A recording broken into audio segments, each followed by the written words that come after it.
அனைவருக்கும் வணக்கம். Welcome to Dharma academy.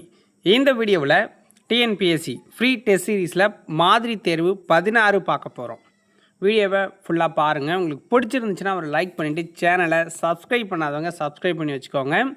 இந்த வீடியோவில் 30 முக்கியமான வினாக்கள் பார்க்க போகிறோம். வீடியோவை முழுமையாக பார்த்துட்டு எத்தனை கொஷின்ஸுக்கு உங்களுக்கு கரெக்டாக ஆன்சர் பண்ண முடிஞ்சுது அப்படிங்கிறத கமெண்ட்ஸில் சொல்லுங்கள். வாங்க வீடியோக்குள்ளே போகலாம். முதல் வினா, தென்னிந்திய மொழிகள் தனிப்பட்ட மொழி குடும்பத்தை சார்ந்தவை. அவை இந்தோ ஆரிய குடும்ப மொழிகளோடு தொடர்பில்லாதவை என கூறியவர் யார்? தென்னிந்திய மொழிகள்லாம் தனிப்பட்ட மொழி குடும்பத்தை சார்ந்தது, அது இந்தோ ஆரிய மொழி குடும்பத்தோட தொடர்பில்லாதது அப்படின்னு சொன்னவர் யார்? ஆன்சர் என்ன? F.W. எல்லிஸ் அப்படிங்கிறவர் தான் இந்த கருத்தை சொல்லியிருக்காரு. 1816 இந்த எல்லிஸ் இருக்கார்ல, இவர் தென்னிந்திய மொழிகள் ஒரு தனி குடும்பத்தை சேர்ந்தது அப்படிங்கிறத கண்டுபிடிக்கிறார். இதை தான் 1856 கால்டுவெல்லு அவருடைய திராவிட மொழிகளின் ஒப்பிலக்கணம் நூல் இருக்குல்ல, அதில் உறுதிப்படுத்துகிறார். அடுத்தது பொறுத்துக, ஊவேசா பதிப்பித்த நூல்கள் அப்படிங்கிறத நம்ம சரியாக பொருத்தணும். சிலப்பதிகாரம் எந்த வருஷம் அப்படின்னா 1892 பதிப்பிக்கிறார்னு வச்சுக்கோங்க. புறநானூறு அப்படிங்கிற நூலை 1894 பதிப்பிக்கிறார்.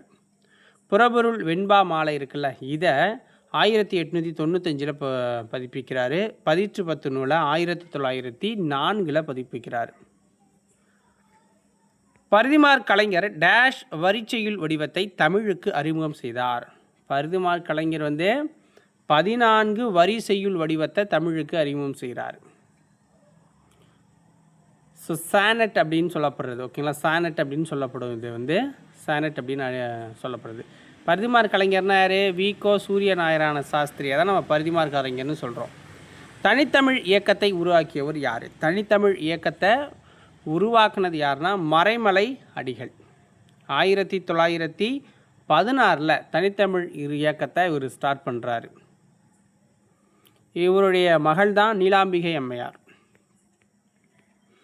இந்தியாவோட முதல் பெண் சட்டமன்ற உறுப்பினர் யார்? இந்தியாவோட முதல் பெண் சட்டமன்ற உறுப்பினர் யாருன்னா முத்துலட்சுமி அவர்கள், முத்துலட்சுமி ரெட்டி அவர்கள். ஸோ 1926 இவங்க இந்தியாவோட முதல் பெண் சட்டமன்ற உறுப்பினராக மாறுறாங்கன்னு வச்சுக்கோங்க. பணியாளர் தேர்வு வாரியம் அமைக்கப்பட்ட ஆண்டு என்ன? பணியாளர் தேர்வு வாரியம் 1924 ஸ்டார்ட் பண்ணுறாங்க. இது நீதி கட்சி ஆட்சி காலத்தில் கொண்டு வரப்பட்டது. இதை தான் 1929 பொதுப்பணி தேர்வாணையமாக மாற்றுறாங்க. வைக்கம் வீரர் என பாராட்டப்பட்டவர் யார்? வைக்கம் வீரர் என பாராட்டப்படுபவர் யார்னா பெரியார் அவர்கள். பெரியார் கேரளாவில் வைக்கம் அப்படிங்கிற இடத்துல தீண்டாமைக்கு எதிராக போராடினதால் இவருக்கு வைக்கம் வீரர் அப்படிங்கிற பேரை கொடுக்குறாங்க.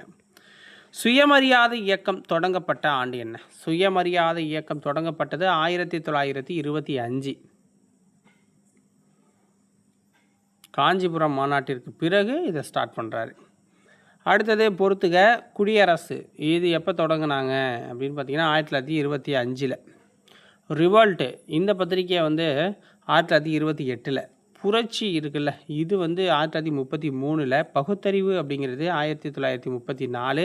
விடுதலைங்கிறது 1935 ஸ்டார்ட் பண்ணாங்க. பெரியார் இயற்கை எய்திய ஆண்டு என்ன? பெரியார் இயற்கை எய்திய ஆண்டு 1973 டிசம்பர் 24. டிசம்பரில் 24ஆம் தேதி, ஓகேங்களா. 94வது வயதில் இயற்கை எழுதுகிறாரு. இரட்டைமலை சீனிவாசனுக்கு 1936ஆம் ஆண்டு கொடுக்கப்பட்ட பட்டம் என்ன? இரட்டைமலை சீனிவாசனுக்கு 1936ஆம் ஆண்டு கொடுக்கப்பட்ட பட்டம் திவான் பகதூர். திவான் பகதூர். ஸோ 1926 இவருக்கு ராவ் சாஹிப் அப்படிங்கிற ஒரு பட்டம் கொடுக்குறாங்க. ராவ் சாஹிப். 1930 ராவ் பகதூர் அப்படிங்கிற பட்டம் கொடுக்குறாங்க. 1936 திவான் பகதூர் அப்படிங்கிற பட்டத்தை கொடுக்குறாங்க.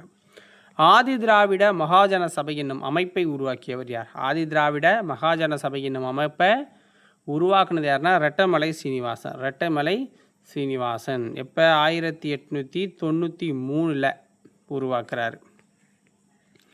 சென்னை மாகாணத்தில் ஒடுக்கப்பட்ட வகுப்பிலிருந்து சட்ட மேலவைக்கு தேர்ந்தெடுக்கப்பட்ட முதல் உறுப்பினர் யார்?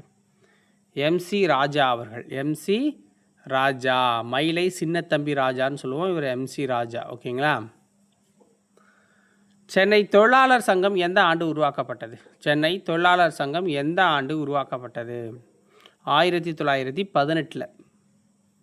இந்த பிபி வாடியா அப்படிங்கிறவரும் திருவிக்கா இந்த 2 பேரும் பார்த்திங்கன்னா 1918 சென்னை தொழிலாளர் சங்கத்தை உருவாக்குறாங்க. அகில இந்திய தொழிலாளர் சங்கத்தின் முதல் மாநாடு எங்கு நடைபெற்றது? அகில இந்திய தொழிலாளர் சங்கத்தோட முதல் மாநாடு எங்கே நடந்துச்சுன்னா பம்பாயில் நடக்குது. 1920 அக்டோபர் மாதத்தில் 31ஆம் தேதி இந்த மாநாடு அப்படிங்கிறது நடக்குது. யாரோட தலைமையில்னா லாலா லஜபதி ராயோட தலைமையில் இது நடக்குது.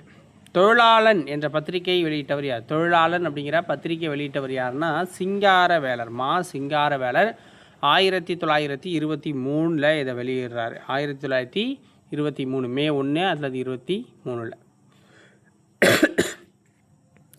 அடுத்து பாருங்கள், முதல் தமிழிசை மாநாடு நடத்தப்பட்ட ஆண்டு என? முதல் தமிழிசை மாநாடு நடத்தப்பட்டது 1943.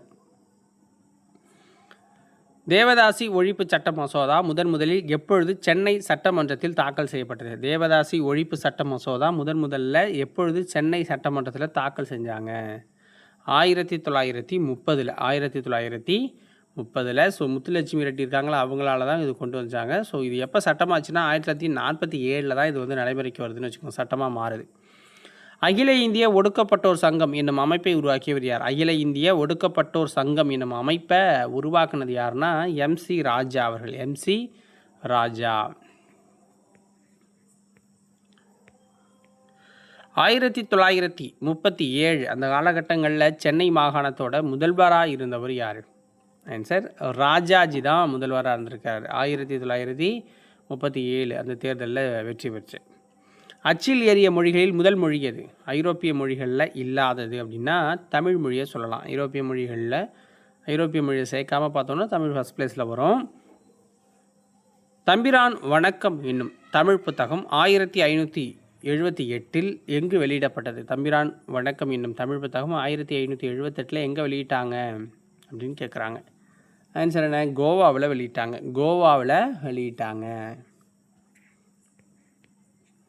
ஐங்குறுநூறு நூல் பதிப்பிக்கப்பட்ட ஆண்டு என்ன? ஐங்குறுநூறு நூல் பதிக்கப்பட்ட ஆண்டு 1903 பதிப்பிக்கப்படுது. ஓவிய சாமிநாதர் அவர்களால் இது பதிப்பிக்கப்படுதுன்னு வச்சுக்கோங்க. வி.கோ. சூரியநாராயண சாஸ்திரி என அழைக்கப்பட்டவர் யார்? வி.கோ. சூரியநாராயண சாஸ்திரி என அழைக்கப்பட்டவர் பரிதிமார் கலைஞர். பொது பணியாளர் தேர்வாணையத்தை பிரிட்டிஷ் எந்த ஆண்டு உருவாக்கியது? பொது பணியாளர் தேர்வாணையத்தை பிரிட்டிஷ் எந்த ஆண்டு உருவாக்குச்சுன்னா 1929 உருவாக்குது. 1929. உலகின் பெரிய புவியீர்ப்பு அணை எதுனா பக்ரானங்கல் அணை தான் உலகத்தோட மிகப்பெரிய ஒரு புவியீர்ப்பு அணை. கீழ்கண்டவற்றுள் பணம் என்பது எந்த மாநிலத்தில் உள்ள வேளாண்மையின் பெயர்? கேரளாவில் இருக்கிற ஒரு பெயர்னு வச்சுக்கோங்க. இங்கே இடப்பெயர்வு வேளாண்மைக்கு பணம் அப்படின்னு சொல்லுவாங்க. கீழ்கண்டவற்றில் உணவு பயிர் எது? கீழ்கண்டவற்றில் உணவு பயிர் மக்காச்சோளம். ஸோ இந்த கரும்பு, தேயிலை இதெல்லாம் வணிக பயிருங்க. உலக நெல் உற்பத்தியில் இந்தியா எத்தனை இடத்துல இருக்குது? உலக நெல் உற்பத்தியில் இந்தியா வந்து 2வது இடத்துல இருக்குது. சீனா ஃபஸ்ட் பிளேஸில் இருக்குது. கம்பு உற்பத்தியில் இந்தியாவின் முதன்மை மாநிலம் இது? கம்பு உற்பத்தியில் இந்தியாவோட முதன்மை மாநிலம்னா அது ராஜஸ்தான்னு சொல்லலாம். கம்பு உற்பத்திங்கிறது வறண்ட மாநிலமான ராஜஸ்தானில் நடக்குது. ஓகேங்களா? இதோட இந்த வீடியோ பதிவை நம்ம வந்து முடிச்சுக்கிறோம். உங்களுக்கு பிடிச்சிருந்தா ஒரு லைக்கை போட்டுவிட்டு சேனலை சப்ஸ்கிரைப் பண்ணி வச்சுக்கோங்க. நாளைக்கு வேறொரு வீடியோ பதிவில் உங்களை வந்து சந்திக்கிறேன். நன்றி, வணக்கம்.